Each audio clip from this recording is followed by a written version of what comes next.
You know, what would be worse? To be right all the time as a curse? Or is it worse to be right all the time, you warn people, and nobody listens to you? Because that's kind of how I feel I am with my life right now. I'm old enough now that I can look back on things that I've talked about in the past, I've warned people about. And some people listened, and those people that did have written me back and said, holy crap, Sean, you were totally right. You know, I can count on like one time on one hand how many people have written me back and said, John, you were wrong about this. Maybe it's too much effort to, try to fight with some dude on the internet. But I'm here to tell you, I am right about a great many things. Because I don't make super specific statements unless I'm pretty sure that I'm kind of right, Like, for example, there was 9/11 and these two buildings fell down. I mean, these 3 buildings fell down. You think there's only 2, but 3 buildings fell down. That's true. 3 buildings did fall down. But then, everything we got told about that is basically a lie. Everything. But the lead was, okay, these 3 buildings fell down. And then everything else, 90% lies with that little inkling of truth in it.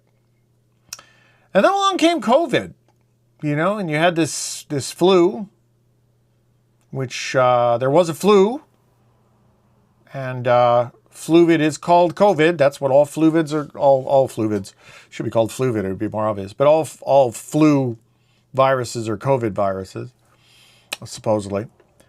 So that was true. I guess there was but then everything else we learned about that was kind of a lie. And it was not only was it a lie, it was a lie in layers. Like in the Vietnam War, right? There was the Gulf of Tonkin incident. That was a lie. That was totally a lie.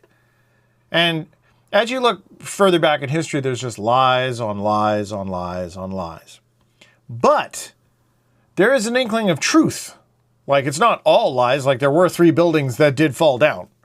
There was a virus that was called COVID-19, I mean, maybe it was the flu virus for that year since there was no actual flu deaths that year, you know what I mean? How there's flu deaths and then there's people who die from disease. There was nobody who died from the flu and everybody died from COVID, which is wild. So whatever we invented against the flu that year, that's the cure for the common cold. That's what I say. I say that's medical advancement right there. But I digress. The point here is that, you could tell when things are wrong. You can tell when they're lying to you. A lot of us saw 9/11 happen who were old enough to have seen it and went, yeah, something's weird here. Something's very strange here. And the same thing happened with COVID. And before they used to wait longer between events, but now it's getting faster and faster and faster. And where I'm going with this is that you can kind of tell, but there's a suppression that's in place. So whenever they do these kind of things to you, there'll be something that happens, and then they turn the volume way up on 30 different stations, so you're so overwhelmed, and there's all of a sudden, instead of 10 voices shouting, there's 100,000 voices shouting, and 100 of the 100,000 voices are telling the truth. But you got no way to tell who's who in the zoo. And even if 10 people listen to those 1,000 people, you've got 10,000 people now all trying to tell the truth, and they're getting shouted down by all these acceptable sources preaching a lie that's much nicer to believe than the truth is. And I think that's what's going on with this UFO thing. I really do. We're in a stage right now in the Western world where everyone is just literally struggling to survive. Even if you're not struggling to survive, they're warning you about struggling to survive. You won't be able to afford gas. There's a gas shortage coming up. Oh, the real estate. You won't be able to live anywhere. You won't be able to travel. They attack everything that, Maslow's need hierarchy. Food. Nope, there won't be any food. Safety. Nope, you're totally unsafe. Transportation. Well, no gas. There's not going to be any of that. Yeah. Never mind self-actualization and any of that stuff. So it's all this huge thing to keep people unstable. And when you're unstable, you're not really sure of your convictions. You're easily to be pushed off base if you're stable. If you're people who are living in a strong religious community, and whether or not you agree with that religion or not, it's regardless, but if you live in a strong religious community, you've got family ties and everyone's kind of locked into each other, it's really hard to destabilize that community. You have to do major things. But if you're all just people that wants to destabilize, they just rock reality back and forth like this so nobody can get their footing, that's what happens. And it seems to me that there are UFOs. That's a thing. We all know that's been true. And despite all this noise we've heard about the age of disclosure and what disclosure is about and everything, we haven't really learned anything, have we? They've come forward and they've said, oh yeah, these things that you knew that were true, yeah, they're true. What? Is there any accountability that's been served up? No. We need to have whistleblower immunity so that anybody who's done anything bad over this whole hoaxing thing, of where we said that, UFOs weren't real and aliens aren't real and none of this stuff is real. All the people who got hurt and destroyed by our covering up of that, they can't be hurt. They'll probably call it covered under a whistleblower clause. That was a different time then. It was a different time. Yeah, I'm not sure I believe these guys anymore. I'm not sure that all the information that's coming out from people in the government who are maintaining top secret clearance. Like these are supposedly whistleblowers who are so afraid for their safety, but they're obeying all these rules where they can't get thrown in jail. So what are you actually afraid of? Well, I don't want to lose my clearance. Really? Really?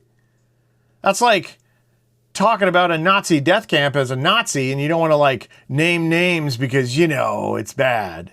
This is very serious stuff. You're talking about beings, intelligent entities in other dimensions harvesting humans for profit. And what's worse is you got to wonder, has the government been selling us to off-world species? Has the term human resources taken on a much darker tone? Well, it wouldn't be within our nature to do that, would it? I mean, humans wouldn't do that to each other. Oh, wait, we already did. We already did. Yeah. Slavery is a thing to this day. I mean, it's not in the Western world, unless you're a convicted criminal, in which case slavery is given a bunch of different names and stuff like that. But yeah, I mean, generally speaking. Well, they're criminals, Sean. Yes, well, being a criminal isn't like what it used to be. Remember when being a criminal meant you had to do something bad? Remember that? And if you did something bad, you were a criminal. But now it's not really like that. Now you got doctors killing people. You got weird cult stuff going on with our powerful elite. You got them wearing robes, worshiping dark gods. You got science centers with the statues of the symbol of the Indian god of death out front. And all these guys take your poison, any of these guys. They all been warning us about this for years. For years. Oh yeah, this is coming. Oh, they're conspiracy nuts. Isn't that a term invented by the CIA? Yeah, but they're that term invented by the CIA. The term invented, conspiracy theorist, because of the JFK assassination. Because it was so obviously that a lone assassin was then assassinated by another lone assassin. That's so crazy that, they had to come out, oh, well, we're going to just turn the media machine to our advantage. And it's gone on for years. It's gone on for years. And now we have YouTube. We have the social contagion that happened, look at COVID. I mean, how quickly did everybody turn on each other during COVID? I want my 6 feet of space. We don't know where that 6 feet came from, but sure, we'll call it 6 feet. Why not 8 feet? Not 10 feet? Remember those little plastic screens that were 6 feet wide with air going all the way around them? Remember those? Yeah, they were useful. Where safe and effective became a term. All these terms, in a very short period of time, became our way of life. And then there's life pre-COVID and life post-COVID. And we let those people kill our parents and grandparents in hospitals because they had the authority. They had all this authority. And after they beat us down with it, and there was a problem, they just applied more social pressure. And in Canada, of course, Canada, Jeez. So Canada's going to go like this. Here's a prophecy about Canada, the country I love and was born in. Yeah, I used to love them. COVID kind of broke my heart, I'm not going to lie. But here's what's going to happen. Canada's being taken over. That's just a fact. So you have a choice now. Well, Canadians should have a choice about who they're going to be taken over by. Okay? And they don't take over like they used to. They don't take over we're here now with tanks and guns and stuff like that. They're going to take over economically, and then it becomes like a territory. You've got your own flag and people, and you can identify with whatever, words you say, but we actually own you, and we decide everything that happens with your natural resources, and you have no actual power. So there's going to be three choices. One is Russia. We could belong to Russia, meaning that Russia gets their shit together, decides to somehow influence Canada and make it happen. A lot of people are like, Russia couldn't do that. Oh yeah, Russia probably could. They're good at it. But I don't think they're going to do it. Currently in the lead is China. China is looking like it's going to get taken over, or it's going to take over Canada because our government is handing the whole country to China. In fact, it's already come out in Parliament that the Chinese Communist Party is interfering in our elections. It's not a conspiracy theory like CSIS has come out and said that. Our last political leader, Mark Carney, wasn't even elected. He was appointed by the previous guy who did so much damage to the country. Like, he was the only prime minister to ever start such a as many people hate Trump in the United States, there is that many people and more who hate Justin Trudeau in Canada. Like, it is pretty amazing. And now that all of our freedoms are falling by the wayside, now there's all this flexing change, all this chaos. When all this is happening. Oh, the third option, aside from China, sorry, just to finish that thought, is the United States, who I'm rooting for. I kind of hope the United States takes over Canada. Because if your choices are Russia, China, or the United States, I'm going to go with big boobs and rock and roll. That's just me. I mean, call me bad, you know. And I personally, there are a lot of Canadians who be like, oh, Americans, goddamn Americans. I love American food. Their portion sizes are healthy. Everywhere I've been in the States, people in the United States I find are the nicest people in the world. I make Americans laugh. I don't know why it is. It's like a Canadian thing. But it's like Americans, when I meet them, it's like they're waiting for a chance to laugh. You know what I mean? Whereas Canadians are just these cynical, broken jerks. I heard a Canadian time moved to the States and they said the Canadians are nice, but Americans are kind. And there's a difference. I thought that was an interesting statement. But now, as it stands, Canada is completely falling apart. And there's a lot of effort being put in to destroy the United States too. So we collectively call this the Western world. The England is toast. Like, England has fallen, okay? Like, I'm sorry, dudes in the UK, but like, if you need to have permits to buy cooking knives, you can't say anything online. Like, thousands and thousands of people are arrested for what they think. I mean, never mind the TV license, never mind that, which was like, I mean, that was just off the hook anyway. Now, you want to know what's coming. That's what they're aiming for. And, yeah, you know, there's a lot of reasons for this. Most of the reasons, some people like to say it's racial and stuff. I don't think it's racial. It's nothing like that. It's all economics. It's all money. It's about power and control. And Canada is like the richest country in the world per capita. Like, we got all these resources and everything. So it's going to be a matter of time. So I'm just hoping that eventually the Americans, you know, wisen up and they're like, hey, China's going to take Canada and all of its resources. I don't think we should let them do that. I think that we should take Canada and all its resources. In which case I will say, yes, go Second Amendment.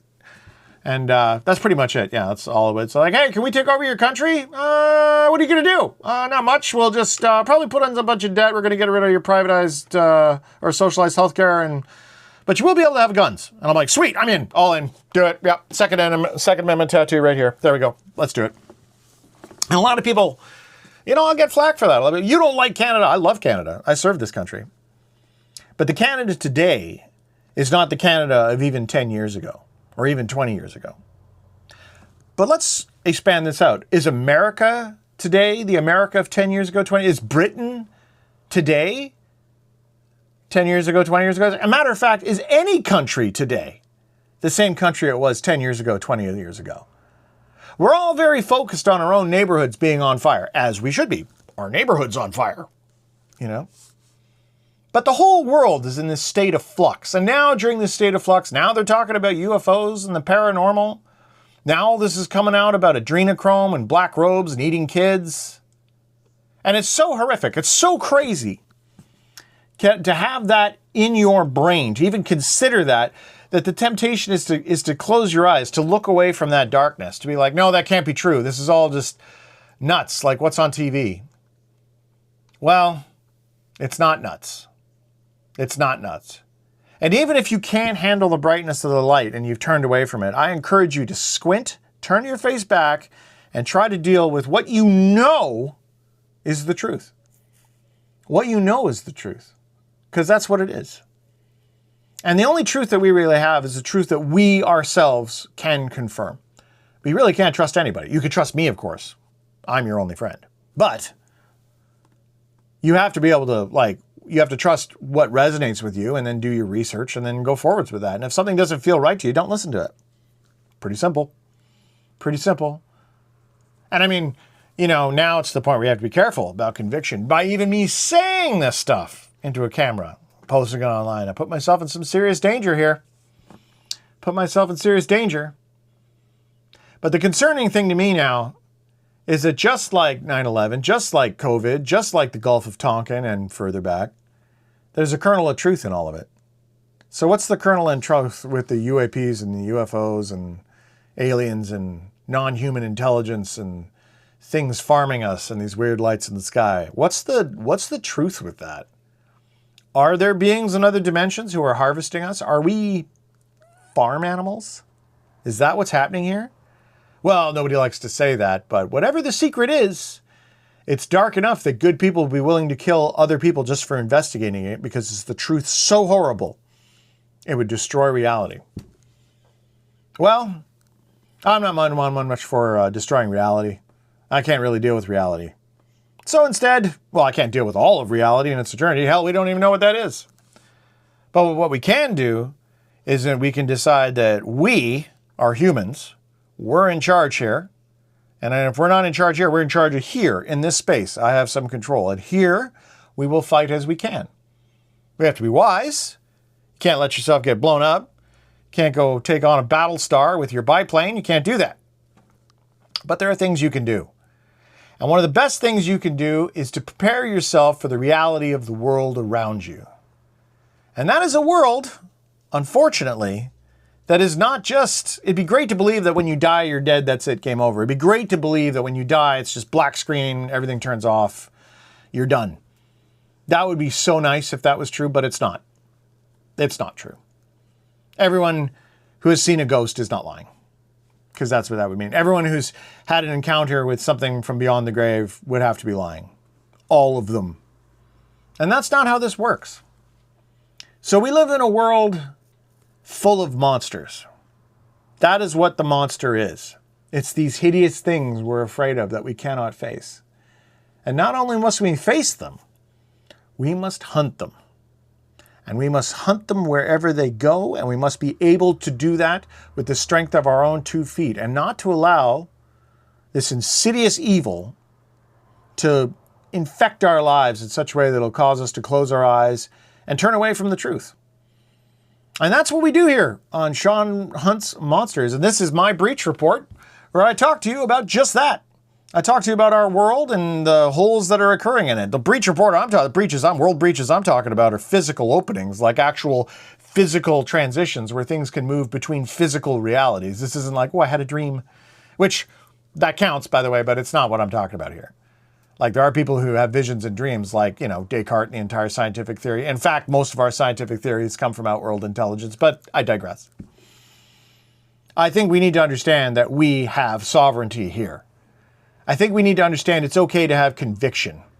And I think it's okay to hunt monsters. In fact, it's kind of our human duty. So here on Sean Hunt's Monsters, Sean Hunt's Monsters, you can say that, I want to give my thanks and gratitude to everyone who shared, liked, and subscribed. You are helping in the battle against the forces of darkness. Thanks so much for doing it. This is episode number 30. And I have a report to give you from something that I've learned a lot from. So this last week, I took off and I went to a place that was what we call Camp Zero Alpha. And there's a link to it in the description. It's a Google Maps link, and I'll show you a location. Now, inside of the Discord server, which is also linked, I suggest you check it out. If you go to BC, there's a bunch of reports from near Harrison Lake. There's a bunch more reports from the generalizing region about paranormal events that have happened around there. Everything from Bigfoot to UFO. David Paulides talks about weird reports in the region in his Missing 401 UFO Connection. And there's a series of other reports that have all cropped up. And these are just the reports now. These are reports that made it to the paper. So for the ones that don't get reported, there's like 10 for every one that's not. So the area that I've listed there, Camp Zero Alpha, is one of the most paranormally active spots that I am aware of in BC.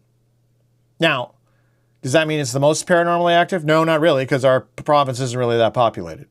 It seems like anytime you get into the coastal mountain range, things start getting very strange very fast. And I mean very fast.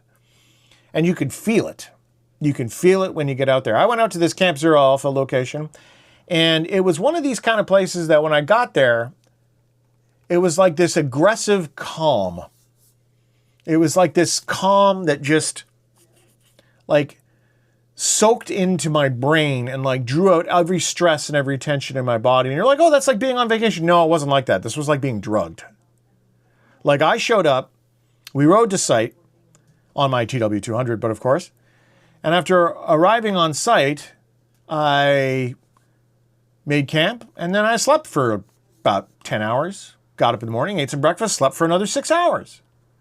Very strange. Lots of sleeping going on. Meanwhile, I'm sleeping on like a mat on the ground. Okay?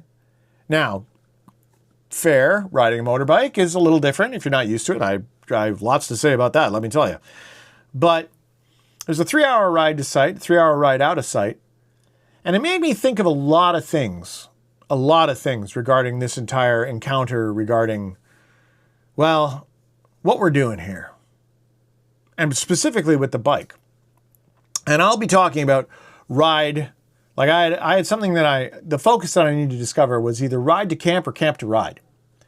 Now ride to camp, or drive to camp, means that you use your vehicle to reach your location for the sake of the location, right? There's a ruin, you think it's at the end of a lake, you take a vehicle to the end of the lake, but the idea is to get to the ruin. That's most of your time on this quest will be spent at that ruin, not getting there, ideally.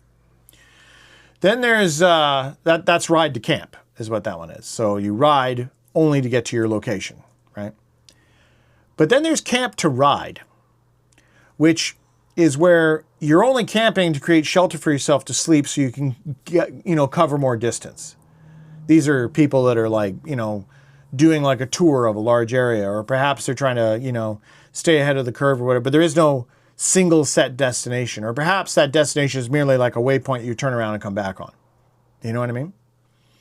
And you think, well, what's the difference, Sean? Well, the difference is that if you're a ride to camp person, your focus is on the camp. Whereas if you're a camp to ride person, you're a person whose focus is on the ride, which means your weight of your gear, your loadout, what you're bringing with you, your tent, are you sleeping under a tent? Are you sleeping under a tarp? Now there's some overlap to be sure, but the way I kind of put it is that if you are going out for longer than 5 days, or planning to go out for longer than 5 days, then you are in a single location, then you are riding to camp if you go to a single location for 5 days. Because, well, you're largely, when you ride to camp, you're limited by things like food and power and like resources. That's if you had more food, you could stay there. Camp to ride, there's very few comforts there. You're sleeping on the ground. You have a waterproof system, maybe. You probably should like have a tarp or something. But asking someone to camp to ride for more than 5 days, that's pretty hardcore. Like you're getting hardcore now if you can do that for longer than 5 days straight. There's not a lot of creature comforts there. So, and that was something that I had to think a lot about, because you think about these things and you get a bike and you want to go out and you want to adventure and see these things and do these things and bring the drone and, go get some footage and see what you're talking about. But you have to have some access about what it is that, what's the mission here? Is the mission ride to camp or camp to ride? So, and once you have that sort of figured out, mission drives gear. Mission drives gear. So this program here, the breach reports as they come, they're going to keep coming, don't worry. This isn't like a prelude to some weird announcement. But I do want to say that you can expect more. These breach reports aren't the whole channel. Breach reports is just a way for me to touch in with you guys, be like, hey, I still love you. And the Discord server is a place where I've, created that. So, well, I created it, and then people like Stormy and Avagdu and Mation and everybody else, like, these are people that are helping run this thing. And they've always been there. And it's really important to me that we try to keep together as a community. And we're never going to be huge. We're never going to have it's never going to be like the Y-Files or Jesse Michaels or any of those guys. That's okay. And I'm not Ryan from F9 either. That's okay too. But for those people out there who want to know what it is to take charge of their own lives, start making choices of being part of a community that isn't all about some weird one-upmanship and bullshit. It's just, that's kind of what I want this thing to be. Because I think that we need to be able to get real information about these paranormal things that are happening in our world. We all know there's a lie going on. It's the same feeling we had with 9/11. It's the same feeling we had with COVID. The government is lying to us very selectively, and they're doing a hell of a job of it. So we need to make sure that we trust our sources, but more than that we're able to meet our own Maslow need hierarchy. Otherwise, they're going to control us. You got to make sure you've got, safety, food, water, transportation, maybe a motorbike. Just saying. Because it seems to me that everything is starting to get very, very limited. Things are starting to get really, really bizarre. But one of the most bizarre things, I'm going to sign off with the bad idea this week. We have a bad idea. That's my news story for you. My bad idea is, this came forward. Scientists want to quarantine alien life on the moon before it reaches Earth. This is the actual news story.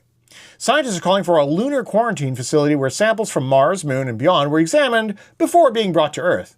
They warn that even a tiny alien microorganism could have unpredictable effects on the Earth's ecosystems. By using robotic handling systems on the Moon, researchers hope to eliminate the risk of accidental exposure or release. This is just a way to set up research lab, which makes you think, you could control the unknowable alien things. That's what this is. On the Moon, right? Is there any version of this story that's not a horror movie? Because that's the opening lines. Yeah, we created this lab on the Moon, and then we lost contact with it after we started. Wait a minute, what are you talking about alien life? It wasn't until not even 5 minutes ago you guys said that they couldn't find any remnants of life at all. Now you guys are talking about building a lab on the Moon to start analyzing that shit? And let's not forget now that all the weird stuff that's already going on with the Moon. So yeah, there probably might be a lab on the Moon. That'll be the truth. But all the other shit that's involved with that, I don't believe a word of it. All the astronauts themselves come back and talked about what they saw on the Moon. And nobody's even talking to them. Go watch the interview. In fact, I'm going to link to the astronauts interview in this segment. Go check it out. It'll be listed at the astronaut interview. And these are the guys on Apollo who went to the Moon. And they returned. They're the heroes of the country. Go have a look at these guys. Go have a look at these guys. Let me know if they seem like they're really happy. If they feel like they're returning heroes. Watch any sports team who's won the World Cup or the Stanley Cup or the trophy, whatever. They're on the Moon, man. These guys were on the Moon. And they don't look very happy at all. So we need to be responsible. And we need to stop treating everything like, we're so overwhelmed all the time. Because we are, by design. We're all drinking from 30 fire hoses at once. Live on purpose. That's why it's hard. It's hard. It's hard to keep track of everything you're trying to do. I'm having a hard time doing it, I'll tell you that. But we have to try. Because eventually, even if you try a little bit every day, every week, even if one thing a week, you get a handle on it. That's 52 things a year, man. Start playing the long game with this, because I'll tell you, they're definitely playing the long game with us. That is a fact. And we need to make sure that we're ready for it. We need to make sure that we're ready for whatever it is that they've got planned for us. That is the reality of our world. And whatever terrifying vistas of reality are going to be created by this, we can't flee from this. Okay, we can't just look away like Lovecraft said to a new dark age. We have to fight it. And more than that, more than fighting it, I think we have to take the fight to them. I think we need to hunt these monsters. That's the third option.